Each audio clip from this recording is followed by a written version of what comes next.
Hello, everyone. We are just waiting for a technical issue to be sorted, and we will start any moment. Now, everything is okay, so hi to everyone watching us on a number of WHO social media platforms, and welcome to all journalists who are on Zoom with us here for this regular COVID-19 press conference. We do apologize for this delay. My name is Tariq. Today is June 15, and with us we have Dr. Tedros, WHO Director General. We have Dr. Maria van Kerkhove and Dr. Mike Ryan, as we always do. We also have tonight with us Dr.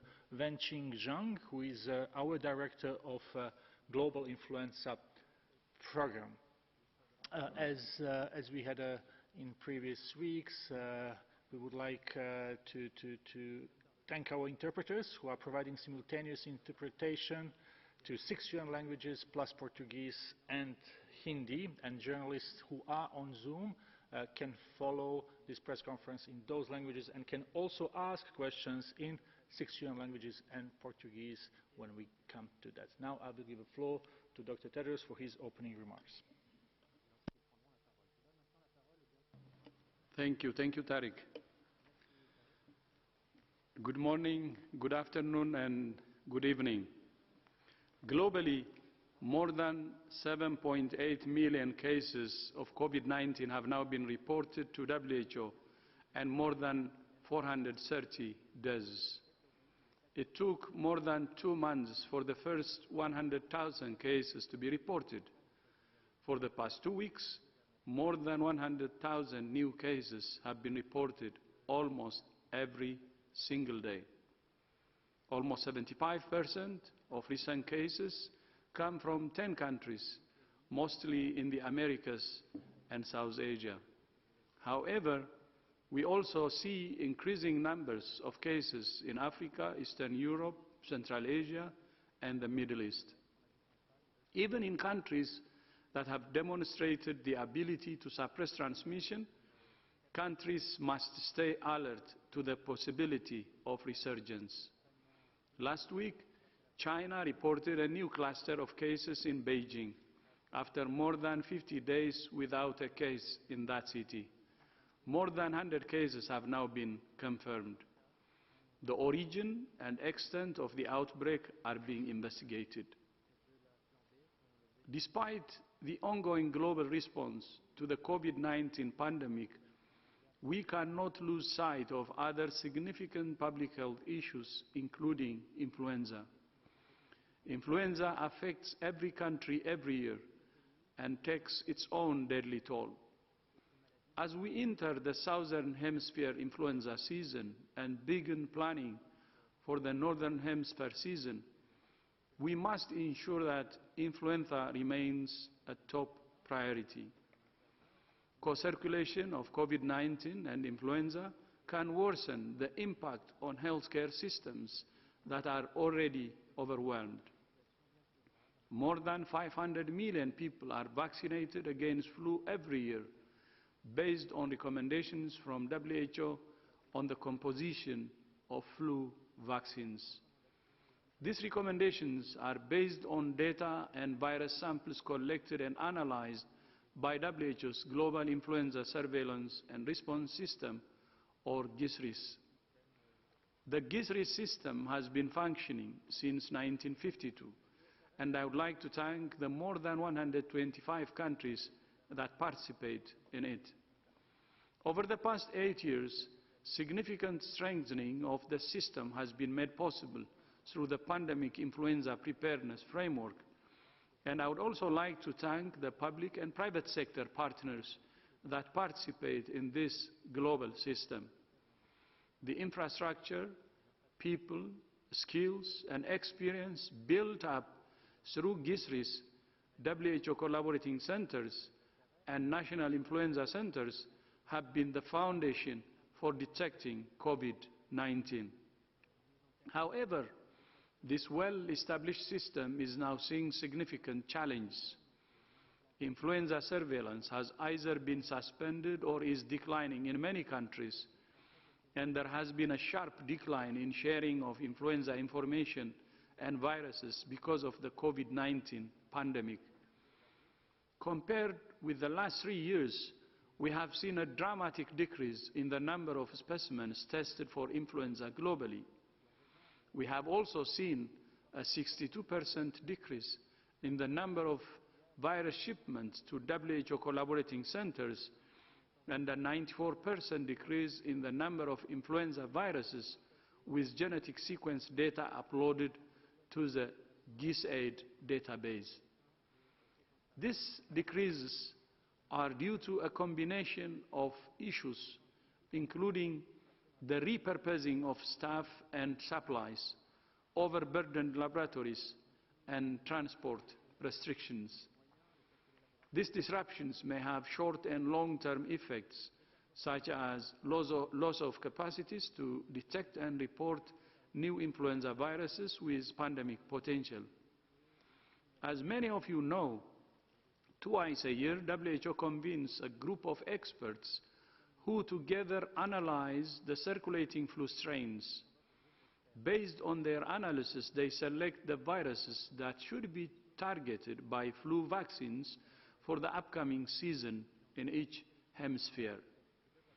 To know which viruses are circulating, WHO relies on information from countries reported through GISRIS, which we use to make recommendations for the composition of influenza vaccines. This will help us to prevent more severe cases of flu and more deaths. WHO has published guidance on how to integrate surveillance for COVID-19 into routine influenza surveillance as an efficient way to track both of these important respiratory viruses. This is not only cost-effective, it's also essential for protecting the world against the next flu season. The Southern Hemisphere flu season is already underway. There is no time to lose. I thank you. Many thanks, Dr. Tedros. As I have announced, we have Dr. Wenqing Zhang with us, who is Director of Global Influenza Program. If you would like to get to know more about this important topic that Dr. Tedros has just mentioned. We will now open the floor to questions. I will ask journalists to be short and concise and have only one question per person. So we will start with Brazil. We have Guillermo Bianchini from Estadão online. Guillermo, if you can just unmute yourself. Hello? Hello? Yes, we can hear you. Oh, okay. So my question is about Brazil. I want to know if Brazil can be considered the new epicenter of the COVID-19.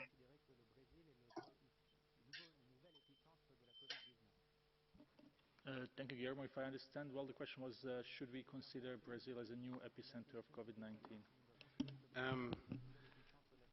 I think we said a number of weeks ago that Central and South America, the Americas in general, were very much the hotspot regionally for numbers around the world. But as we've seen also in the last number of days and weeks, other areas of the world have started to have large increases in cases. But Brazil cannot be singled out in the Americas. There are many other countries in the Americas, like Mexico, Chile, and others, who've had significant increases in cases and continue to have an upswinging epidemic. So I would characterize the situation in Central and South America as being of concern. And currently our America's regional office, the Pan American Health Organization, is providing day-to-day support to a number of countries in Central and South America, both in terms of their public health measures and supporting the health systems in those countries. So no, I would not characterize Brazil per se as the only epicenter of disease in the world. There are many countries that are currently struggling with increasing numbers and dealing with trying to control those numbers of diseases with various measures. Many thanks, Dr. Ryan. Next question comes from Phoenix. We have Yi Lu online from Chinese TV Phoenix. Can you hear us? Yes. Yes, please. Hello, everyone. Can you hear me? Yes, very well. Oh, okay. I'm Ilu from Hong Kong Phoenix Weekly.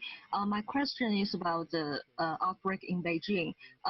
We wonder, is it possible for the novel coronavirus to spread across the country by adhering to the surface of important goods like salmon or something else? If yes, do you think it's necessary to add the coronavirus testing for import and export goods? Thank you. Yeah. I can start. I think we obviously need to look at the issue of food or food packaging, but we also need to recognize that the common things are common. We know this disease is primarily spread from human to human by the respiratory route and the contamination by humans of that environment. We've also seen that this disease can breach the animal-human species barrier. Clearly, there have been much research done on the potential for coronaviruses and other viruses to survive on many surfaces, including packaging. And in this particular case, I think obviously it is one of the hypotheses, and this hypothesis continues and needs to be further tested. But I will be reticent to be in a position where all packaging and other things would need to be systematically tested. I think we need to look at what has happened in this case. I don't believe it's the primary hypothesis, but it needs to be explored. But adequate disinfection of material and foodstuffs is done and is carried out.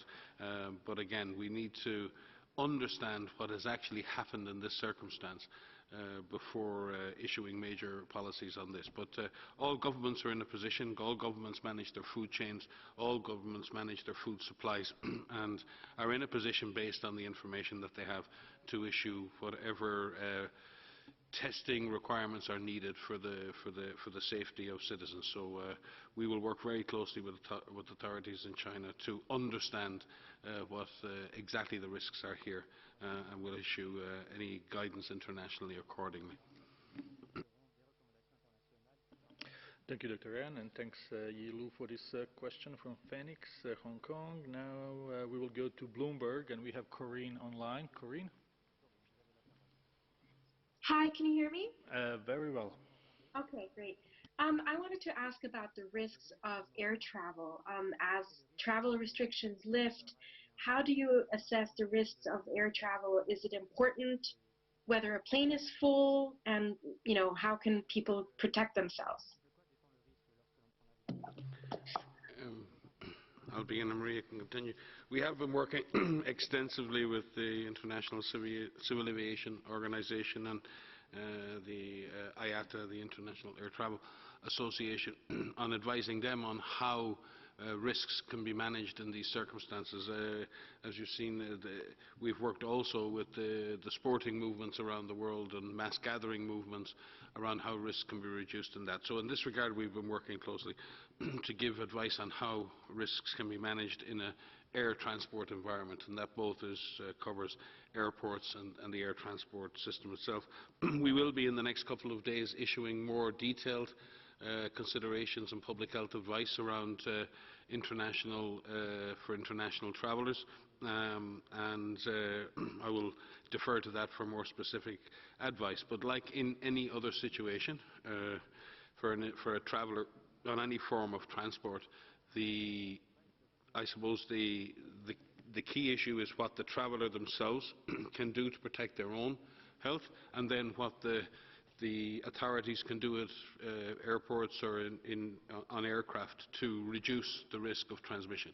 And again, let us remember, and we've seen, there is no zero risk in any environment. What we need to do is identify the risks that may be involved, or the increased risk that may be associated with travel. We need to try and reduce those risks to the absolute minimum and be able to mitigate any negative impacts. So it is difficult, for example, it is quite reasonably straightforward in an airport environment, although logistically difficult, to create physical distance, to create the opportunity for personal hygiene, and it should be no more of a risk for any individual to go through an airport in a properly physically distant and hygienic manner than it is through any building or workplace or environment, as long as that's managed properly. The aircraft itself represents a particular environment where people are pushed together in a much closer environment, and I think you'll see that airlines and the air travel associations are putting together all kinds of guidance and extra hygiene and extra cleaning and boarding procedures and all kinds of different procedures that are aimed at reducing risk, including the wearing of masks while on the aeroplane. Again, all of those are aimed at giving the passenger a safe travel experience. And then obviously the ability, should something go wrong and someone be infected or become sick subsequently, it is absolutely important that we're able to track anyone who's been on that aeroplane. And that's probably something that's not taken as seriously. We need to make the travel experience as safe as possible, but we must recognize that it can't be made 100% safe, and therefore we need the capacity to trace people after they may have been exposed, so we can follow up and break any chain of transmission. So the ability to retain good travel records and the ability for public health authorities to be immediately informed so they can track and trace any problem subsequently is really important. So this is a complex set of different processes and procedures. We will be issuing further guidance on this, and as I say, I can assure you we are working very closely with the International Civil Aviation and the Air Transport Associations to ensure that we give them the best possible risk management advice in this space. Maria? Many thanks, Dr. Ren. Now we will go to South Africa broadcaster. We have Sophie Mokoena. Sophie, can you hear us? Yes, I can hear you, sir. I just want to find out, recently we've seen in many countries where there has been protest, much as racism is a pandemic in itself, you also have this COVID-19 pandemic. What is the WHO position, or are you perhaps having an advice to the organizers so that after all the protests, they don't now have to deal with issues of infection in the respective countries where we have seen a wave of protests? Thank you very much for this important question. So yeah, we have issued some guidance around the planning of mass gatherings, whether these are planned events or whether these are spontaneous events, to help organizers hold these in a way that can minimize the risk for COVID-19 and for other infectious diseases. And some of the considerations that need to be taken into account to help those organizers, whether they're planned or spontaneous, takes into account what is the disease, the virus circulation in that area. Is it an area of active transmission? Is there a way in which people can remain physically distanced? They can be at least 1 meter apart. Should they be wearing a fabric mask when they're out? And is there a way to quickly be able to detect cases and monitor those cases if someone is sick? It is important that anyone attending an event, whatever event that may be, that if they're unwell, they stay home. And if they are in a place where they cannot maintain physical distancing, to wear a fabric mask to prevent the potential onward transmission. But any opportunity where people are in crowded places and the virus is present and the appropriate measures are not put in place, the virus can take hold, the virus can transmit. So it's important that we put in measures so that these gatherings can take place safely. Thank you very much for this. Next question goes to Kyoto News Agency. We have Tomo online. Hello, Tomo. Can you unmute yourself, please?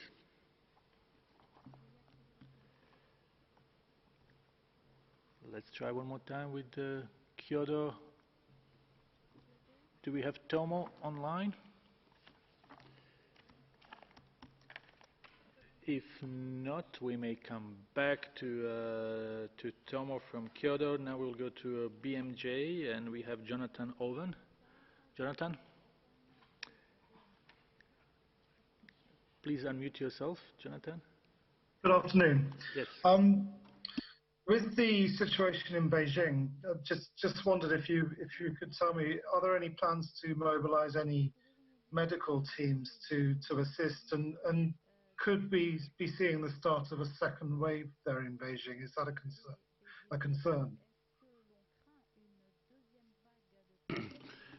I think, as we've seen in many countries, the emergence of new clusters, especially when the origin of the cluster or the driver of the cluster is not recognized, is always a concern. But what we do like to see is an immediate response to that and a comprehensive set of measures. In other parts of the world where we've seen that approach of really investigating thoroughly, testing, isolating and quarantining cases or quarantining contacts, it has generally led to containment of the clusters, be they around religious communities, around markets, around other migrant dormitories and many other environments in which this has occurred. However, Beijing is a large city and a very dynamic and connected city, so there's always a concern. And I think you can see that level of concern in the response of the Chinese authorities. So we are tracking that very closely. Our country office, and remember, we do have a team in China that's actually based in Beijing. Our country office there is led by our country representative, Dr. Galea, and we have a number of epidemiologists permanently embedded in our Chinese office and work on a day-to-day basis with colleagues at the National Health Commission, at the China CDC, and at CDCs all around China. We have offered further assistance and further support as it is needed, and we may be supplementing our country office team with more expertise in the coming days as the investigation develops, and are working directly with colleagues again at China CDC on some of the more important findings like genetic sequencing and other investigations that will be important to understand the origin and spread of this disease. Ria? Yeah, I just want to highlight, not particularly on Beijing, but in all countries, that have had some success at suppressing transmission, have been able to reduce transmission to a low level or eliminate it. All countries need to remain at the ready. And so it's very important that countries have the systems in place to be able to quickly identify any suspect cases and test those cases and follow the same pattern of events that need to happen. Make sure we test, isolate, trace contacts, quarantine contacts, so that any resurgence can be picked up quickly and can be stamped out. And I think that's an important message. It relates to even the first question about where is the epicenter. In some respects, all countries need to be prepared to be that epicenter and to prevent the possibility of becoming the next place where cases can resurge. We know from the data from our seroprevalence studies that a large proportion of the population remains susceptible. So all countries need to be on alert, and Beijing has activated their systems. We've seen similar situations with Singapore, with Japan, with Germany, with many countries. And so it's just important that everybody remains at the ready to be able to quickly detect and care for those patients and do contact tracing appropriately. Thank you. We will now go now to Simon Ateba from Today News Africa in Washington. Simon? Yeah, thank you for taking my question. My name is Simon Ateba from Today News Africa. I know that Dr. Tedros and some senior UN officials signed a statement at the weekend condemning racism. And I just wanted to know what WHO is doing to fight racism within the WHO, and also when it comes to testing and everything related to COVID-19. Thank you.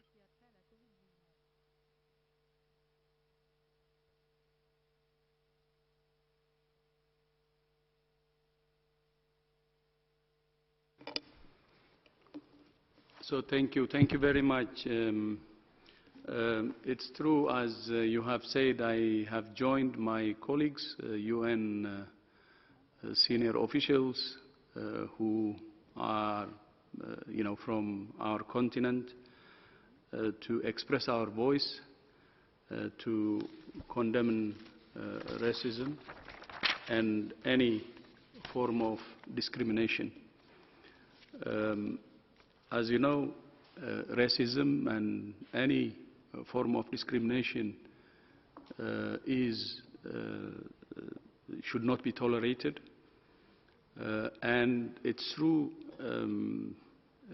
addressing these two problems actually we can bring peace and stability to the world. So that's why we raised our voices for equality. So all human beings are treated equally. Then coming to what we do in WHO, it's the same. I think what we do in WHO cannot be different from what can be done elsewhere. Racism and any form of discrimination should be condemned and should be fought. And we need our position. I think last week during our presser I have already indicated or clarified WHO's position. WHO's position is for equality, and we will do everything to make sure that this happens in WHO and everywhere as members of the global community. Thank you. Thank you, Dr. Tedros. We'll go now to AFP. We have Agnes Pedrera. Agnes, if you unmute yourself, we will be able to hear you. Yes, hello, do you hear me? Yes. Yes, hi. Thank you for taking the questions, even if I think it was partly answered, but I wanted to ask you what level of concern you have with the fresh cluster of cases in Beijing. And when you talked about the more than 300 cases, did you include any deaths inside? And about the investigation, is it done by the Chinese authorities or someone else? Thank you. Marie will speak. I don't believe any deaths have been reported in association with the disease, and as is normal, sovereign countries investigate and respond to epidemics on their territory and request assistance from WHO as needed.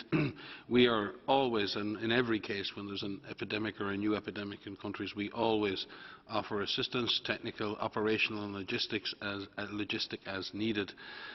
In this particular case, and I think in the case of this response, I think Chinese authorities, as many countries around the world, again like Korea, like Japan, like so many other countries, have learned many lessons in the last 6 months in how to handle COVID all over the world, and I think have built significant capacity in doing that. However, we will continue to monitor the situation, continue to offer that assistance and continue to make information available to the international community as we do for all other countries. Maria? Yeah. Case numbers, it was over 100 cases that we reported as part of the cluster. But just to say about are we concerned, we're always concerned for clusters. You know, in every country, in any country, wherever we hear of a clustering of cases, I mean, first and foremost, I should say every single case of COVID-19 is significant, and every single case needs to be followed up and cared for appropriately. But clusters are a special condition, because in any country we need to understand why is there the clustering? What brought these cases together? Is it related to an expat dormitory? Is it related to a healthcare facility? Is it related to a long-term care facility or a school or whatever it may be? Because that will help us understand it and bring it under control. So any cluster raises our concern, as it does in all countries. And as Mike has said, we've seen officials take this seriously and do a proper investigation, as we are seeing in other countries that are seeing these cases. We are witnessing many countries apply the fundamentals of public health, of outbreak investigation, which public health professionals are trained to do, to find cases, to understand the extent of infection by doing active testing, and to follow up on all of the cases and contacts and care for anyone that is ill. My understanding is that there are no deaths associated so far, but of course, as Mike has said, we will monitor the situation as we do in all countries. further add, I think obviously these events are a threat in their own right, and no one likes to see them, but they do offer opportunities to understand disease transmission and to understand the circumstances and the context and the behaviours in which disease transmits more readily. And I would point you to, we've had some excellent articles come out in the last couple of days, one in the MMWR from the CDC in Atlanta, from Feruz and et al., Japanese colleagues who've done extensive cluster-based investigations looking for specific risk factors and specific situations and behaviours and context in which transmission has been generated in clusters. That's what we need to know. We need to have our scientists around the world investigating clusters, seeing what's driving infection. We have a lot of speculation around what's driving infection, what's causing this, what's causing that, and that's important. It's important for us to hypothesize. It's important for us to make models about what might be happening. But the answers lie in careful, systematic, exhaustive investigation of disease clusters to really look at what is happening in these situations and then what is causing amplification of disease in the human context. And if we get that, we will build up a much better picture of the public health advice we need to give our communities on what behaviours to avoid, on what places to avoid, on what circumstances to avoid, and for us in public health to have better policies to guide governments. So I do think this is an important issue in as much as it demonstrates that rapid response to contain clusters and systematic, thorough investigation of those clusters is both a public health act to stop the disease, but an act of public health discovery to understand how this disease transmits in these circumstances. Next question comes from Pian, who works with the National Public Radio. Pian? Hi, thanks for taking my question. I was wondering if you could clarify the remarks earlier about flu. It sounded like Tedros was saying that COVID is making it harder to plan for flu because the surveillance systems are down, but shouldn't we be doing a better job looking for flu because we're screening so many people for COVID, and also a better job combating it because we're taking precautions against COVID, which spreads like the flu? Just maybe I can begin and Renji come in. I think what we need to do here is, first of foremost, recognise the contribution that our influenza surveillance colleagues have made all over the world. I think we got ahead very much in doing surveillance and testing for COVID-19 because we had such a strong infrastructure around the world for flu surveillance. But what has happened, and this is quite understandable, as countries have fought COVID-19, a lot of the resources that are within the flu network have been not inappropriately, but entirely appropriately pushed into COVID surveillance. We now need to find that balance to ensure that we're also able to track influenza properly during that same period. We're now entering a period in the world where we have to be able to track both COVID-19 and influenza. Both are dangerous pathogens. We're lucky in influenza we have vaccines that can seriously reduce infection and reduce severity of disease. And in order to be able to use those tools most effectively, we need the right vaccines. And in order to have the right vaccines, we need the surveillance data to tell us what the circulating strains are. And the work that Beijing here will speak and her team do with our collaborating centres all around the world is a vital, more than 50-year programme that has done just that. We need to continue to invest in that programme, and now we need to be able to use those surveillance programmes to do both surveillance of COVID and influenza. This is exceptionally important for the coming months, especially in the Southern Hemisphere. Benji? Yeah, I just want to add to what Mike just said. Well, influenza surveillance has been conducting for more than half a century with contribution from more than 100 countries in the world. So this is really a very solid and highly functional foundation globally to monitor influenza outbreaks and giving recommendation twice a year about the composition that need to go into the seasonal vaccines. Now, as Dr. Tedros, Director General, mentioned that during the pandemic response, the surveillance in some countries has been disrupted or decreased, etc. So when we are entering into the Southern Hemisphere influenza season, and also it is a time to prepare for Northern Hemisphere season, where it is important where countries will first will need to be reminded that where influenza threat is existing. Where there are always competing disease priorities or threats, but influenza is always there. There's seasonal influenza, and also there's influenza or pandemic potential. The second is that countries will really need to back to normal routine influenza surveillance, where their system were in place in the country. So countries really need to optimize the use of their existing system, or use the system for the COVID sentinel surveillance, and as many countries already started, also will reactivate the influenza surveillance as well. The third is really to prepare for the influenza seasonal vaccination program, where we know that for influenza we have safe and effective vaccines available, and vaccine is a main primary intervention for reduce the deaths and the disease of influenza infection. Many thanks, Dr. Zhang. We will try to go back to our friends from Kyoto news agency from Japan. Tomo, are we more lucky now? Yes. Yes, Terry, can you hear me? Yes. Thanks so much for taking my question. Dr. Tedros, a few weeks ago you mentioned about the relationship with the United States is not only about the money, but the cooperation between WHO and the United States. But is United States still a member of WHO at this point, since we are about to have the deadline that President Trump has mentioned, the 30-day deadline this week? Thank you so much. Thank you. Yes, the United States is still a member state of the World Health Organization. Thank you.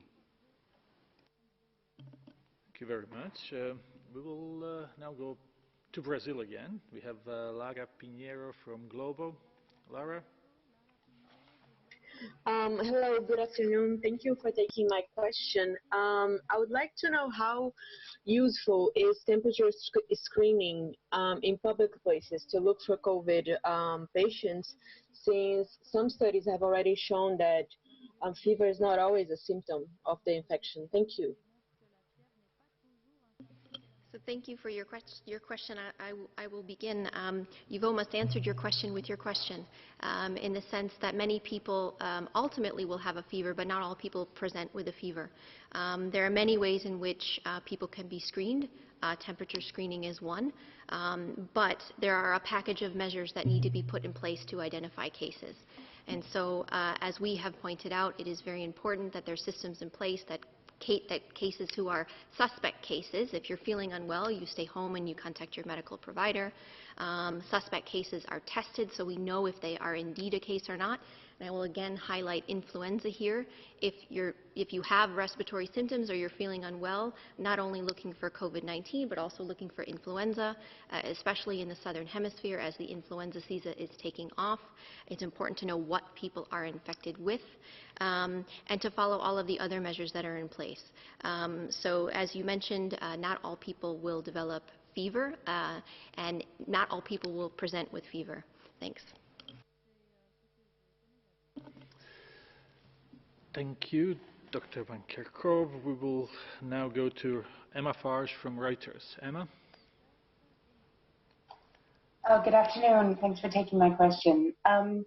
I was wondering, given the comments from the Chinese CDC and state media this afternoon saying that they have the genome sequencing for the virus that emerged in Beijing, I was wondering, what is your message to them, given that they've said that they have this information, but they haven't shared it with the world yet? Thank you. Yeah, we fully expect that our colleagues in China will share that information. It is very important, and they have done so in the past, as have many countries, particularly in sharing the genetic sequence. The finding that this may represent a strain more commonly transmitting in Europe is important, and it may reflect human-to-human transmission more than any other hypothesis, but that remains to be seen. But we've been in close contact with our colleagues, both through our regional and country offices, but also directly, and we fully expect that China will, in the normal course, publicly put those sequences, as they have done in the past, on publicly available websites. I would just like to add that this is a plea for all countries to share full genome sequences. We have more than 40,000 sequences that are available, and that's wonderful.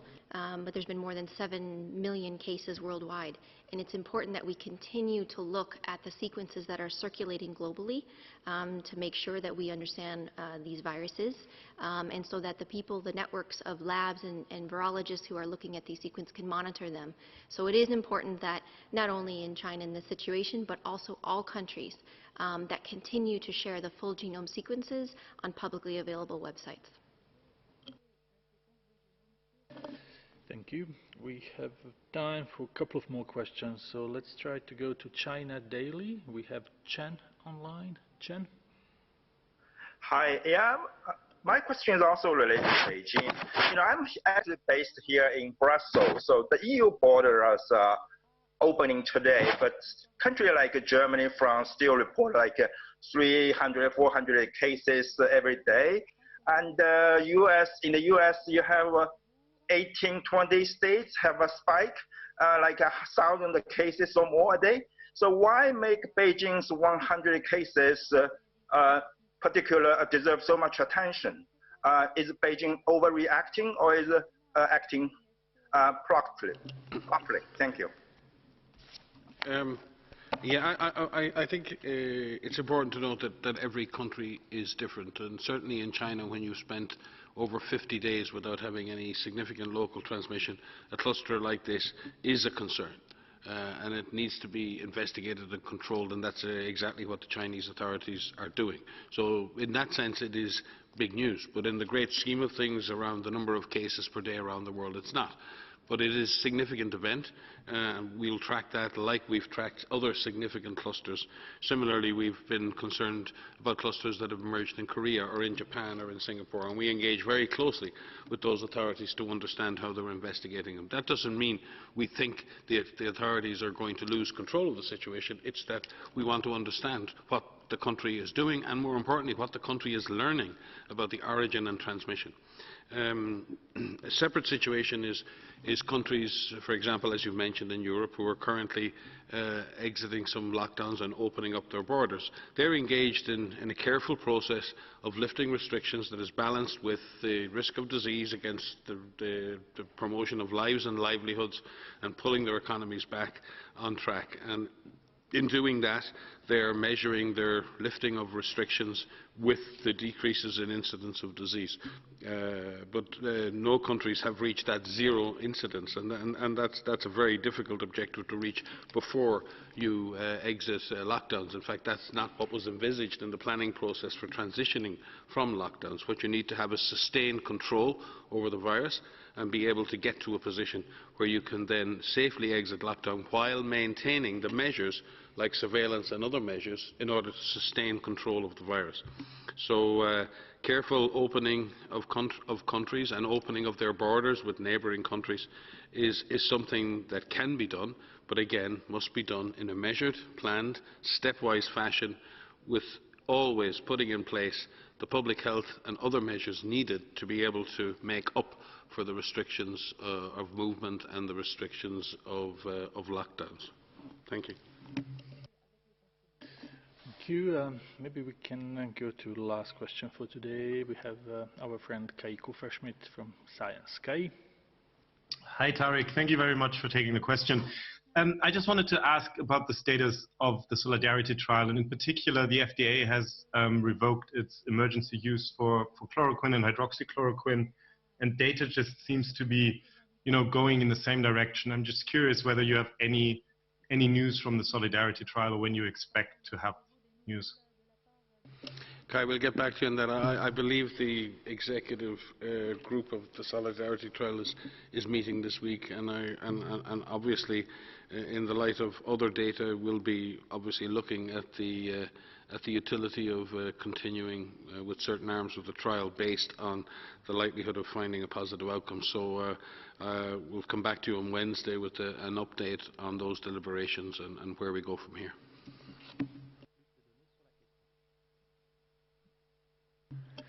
Thank you very much, Dr. Ryan. We will conclude this press briefing for today. We will see you again on Wednesday, and the audio file will be sent to you shortly, and the transcript will be available tomorrow. We will also be sending you notices of press conferences that are done by our regional offices, as well as news from different places around the world where WHO has its activities on COVID-19. I wish you a very nice evening. And as usual, thank you, Tariq, and thank you to all who have joined today, and look forward to seeing you on Wednesday. Thank you.